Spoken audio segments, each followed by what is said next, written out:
એમ છો મિત્રો બધા મજામાં? તો સ્વાગત છે તમારું અમારા એક નવા વિડીયોમાં.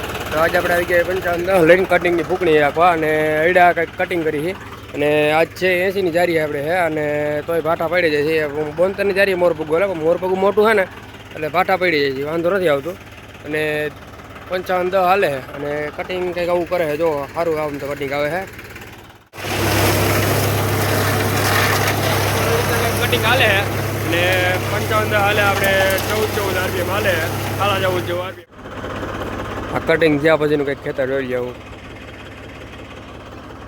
ખેતર તો અહીંયા રહ્યું કોબાની જમીનમાં જો હાલે ને આપણું આ મોર પગું, તો મોર પગું જો આમ મોઢું દેખાય છે ને એવું થઈ ગયો, ક્લીન થઈ ગયો કોબાની જમીન ના ખાવા. બીજે ખેતર આવી ગયા અહીંયા આમ લીલા બહુ મોટા ઈડા હે. આ 17 વીઘાનું ખેતર છે. આપણે બીજે ખેતર આવ્યા તો ઈડા તો બહુ જ એવી છે, બહુ મોટા છે, લીલા છે. અને બીજું એક વાંધો એવો આ માથે જ આવે બધું છે, જે કટિંગ થાય ને ડાયરેક્ટ બધું ટ્રેક્ટર માથે જ આવે. ને આપણે આવી રીતના બાંધવું પડે મોટે, ન કરતા